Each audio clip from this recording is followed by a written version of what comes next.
Assalamualaikum warahmatullahi wabarakatuh. Di sini saya Nurul Kusumawardani, NIM 2019 1023 0311 474 dari kelas Deteksi Dini Gangguan Psikologi B. Di sini saya akan mempresentasikan mengenai laporan deteksi dini Fear of Missing Out atau FOMO. Pesatnya perkembangan teknologi informasi dan komunikasi menjadikan internet sebagai alat komunikasi utama yang sangat diminati di kalangan masyarakat. Hadirnya smartphone membuat fasilitas yang disediakan dalam berkomunikasi semakin beraneka ragam, mulai dari SMS, chatting, email, browsing, serta fasilitas sosial media lainnya. Hal ini yang melatar belakangi perubahan teknologi komunikasi dari konvensional menjadi modern dan serba digital. Media sosial memungkinkan pengguna mempresentasikan dirinya untuk membentuk ikatan sosial secara virtual.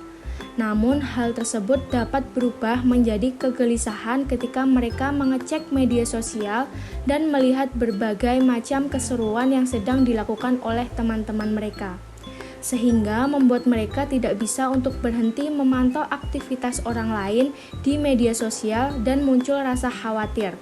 Kekhawatiran muncul karena merasa takut tidak up to date terhadap apa yang terjadi.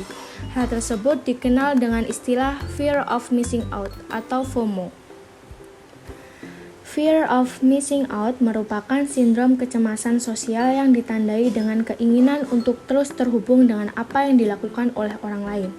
Individu yang mengalami kecemasan sosial ini memiliki kecenderungan mengalami perasaan rendah diri, penghinaan, dan depresi karena takut dihakimi oleh orang lain. Menurut Department of Psychology, School of Social Sciences, Nottingham Trent University di Inggris dalam Anggraini 2019, FOMO adalah suatu kondisi di mana menyebabkan seseorang berlaku di luar batas kewajaran dalam media sosial. Tidak hanya merasa takut tertinggal berita di media sosial, terkadang mereka sengaja memasang gambar, tulisan, atau bahkan mempromosikan diri yang belum tentu jujur hanya demi terlihat update. FOMO atau ketakutan akan kehilangan momen berharga individu maupun kelompok lain di mana individu tersebut tidak dapat hadir di dalamnya dan ditandai dengan keinginan untuk tetap terhubung dengan apa yang orang lain lakukan melalui internet atau dunia maya.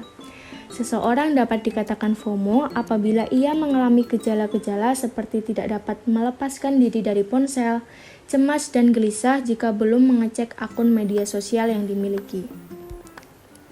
Terdapat dua aspek dari FOMO, yaitu yang pertama, tidak terpenuhinya kebutuhan psikologis akan relatedness.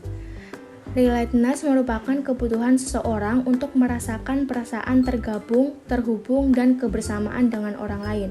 Kondisi membuat individu merasa ingin memiliki kesempatan lebih dalam berinteraksi dengan orang-orang yang dianggap penting dan terus mengembangkan potensi sosialnya. Apabila kebutuhan relatedness tidak terpenuhi, maka menyebabkan individu merasa cemas dan mencoba mencari tahu pengalaman dan apa yang dilakukan oleh orang lain, salah satunya melalui internet. Yang kedua yaitu tidak terpenuhinya kebutuhan psikologis akan self. Kebutuhan ini berkaitan dengan kompetens dan autonomi. Kompetens merupakan keinginan yang melekat pada individu untuk merasa efektif dalam berinteraksi dengan lingkungannya. Keyakinan untuk melakukan tindakan atau perilaku tertentu secara efisien dan efektif. Rendahnya kompetens membuat individu merasa frustasi dan putus asa. Sedangkan autonomi adalah pengalaman merasakan adanya pilihan, dukungan, dan kemauan. Autonomi bermakna bahwa individu bebas mengintegrasikan tindakan yang dijalankan dengan diri sendiri tanpa terikat atau mendapat kontrol dari orang lain.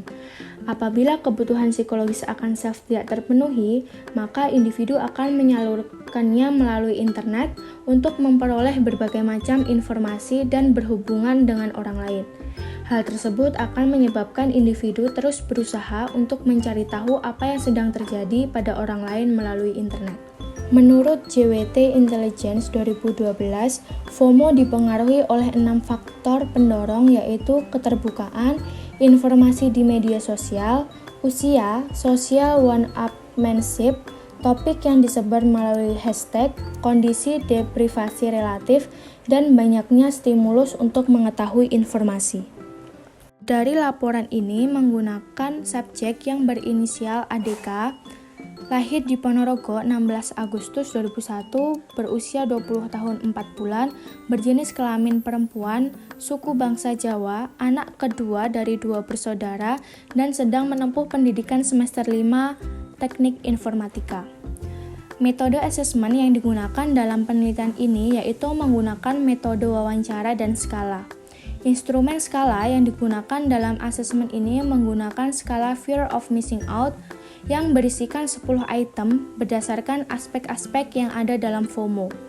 Sedangkan wawancara dilakukan menggunakan teknik wawancara semi-struktur, yang mana mengacu pada satu rangkaian pertanyaan terbuka dan memungkinkan pertanyaan baru muncul karena jawaban yang diberikan oleh klien.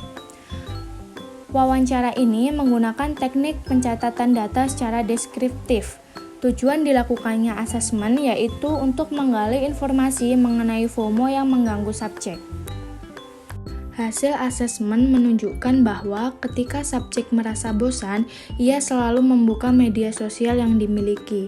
Subjek mengatakan media sosial dapat membuat suasana hati menjadi lebih baik ketika subjek merasa bad mood. Media sosial yang dimiliki meliputi Twitter, Instagram, TikTok, dan YouTube. Media sosial tersebut sering digunakan oleh subjek ketika subjek merasa bosan atau sekedar mencari informasi. Subjek menuturkan bahwa bisa kapan saja subjek membuka media sosial yang dimiliki. Subjek mengatakan lebih sering bermain melalui media sosial daripada melakukan kegiatan di luar rumah.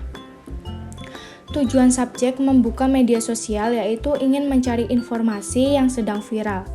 Apabila informasi yang didapat kurang memuaskan, subjek akan berusaha mencari informasi lain melalui sosial media yang dimiliki.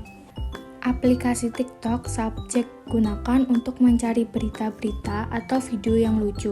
Subjek berpendapat bahwa berita-berita yang ada di TikTok selalu up to date daripada berita yang ada di televisi. Selain TikTok, Twitter sudah dianggap sebagai tempat ternyaman untuk berkeluh kesah mengenai kehidupan yang dijalani. Subjek mengatakan ia lebih senang bercerita dengan strangers atau orang baru yang dikenal lewat Twitter.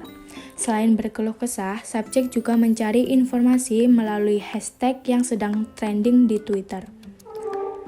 Apabila ketinggalan informasi yang sedang viral, subjek akan merasa cemas, khawatir hingga menyalahkan diri sendiri karena tidak up to date tentang informasi-informasi yang sedang terjadi. Sedangkan aplikasi YouTube hanya subjek gunakan untuk mencari informasi mengenai materi perkuliahan. Untuk Instagram, subjek gunakan untuk melihat aktivitas yang dibagikan oleh teman-temannya. Apabila teman-temannya melakukan kegiatan tanpa melibatkan subjek, maka subjek akan muncul perasaan khawatir dan gelisah hingga muncul pikiran-pikiran negatif terhadap temannya.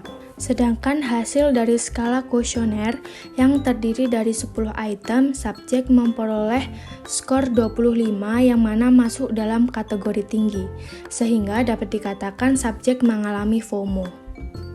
Kategori skor dalam penilaian ini yaitu apabila skor lebih dari 23 maka masuk dalam kategori tinggi. Apabila skor 22 hingga 23 masuk dalam kategori tidak tergolongkan. Dan yang terakhir, apabila skor kurang dari 22 maka masuk dalam kategori rendah. Simpulan dan saran dari hasil laporan ini yaitu hasil asesmen yang sudah dilakukan dapat ditarik kesimpulan bahwa subjek mengalami gangguan FOMO. Hal ini disebabkan karena subjek khawatir hingga menyalahkan diri sendiri apabila ketinggalan informasi-informasi dan tidak up to date. Subjek akan terus-menerus mencari informasi yang menurutnya sesuai dengan apa yang diinginkan. Selain itu, subjek merasa khawatir dan gelisah hingga muncul pikiran-pikiran negatif apabila teman-temannya tidak melibatkannya dalam kegiatan-kegiatan bersama. Saran yang dapat diberikan untuk subjek yaitu diharapkan untuk mengurangi intensitas dalam menggunakan media sosial. Menggunakan media sosial sewajarnya agar tidak memberikan efek negatif pada subjek. Selain itu, subjek harus dapat mengontrol diri dan pikirannya mengenai aktivitas yang dilakukan melalui media sosial. Berikut beberapa referensi yang digunakan dalam laporan ini. Terima kasih telah menyimak video presentasi dari saya. Semoga bermanfaat. Wassalamualaikum warahmatullahi wabarakatuh.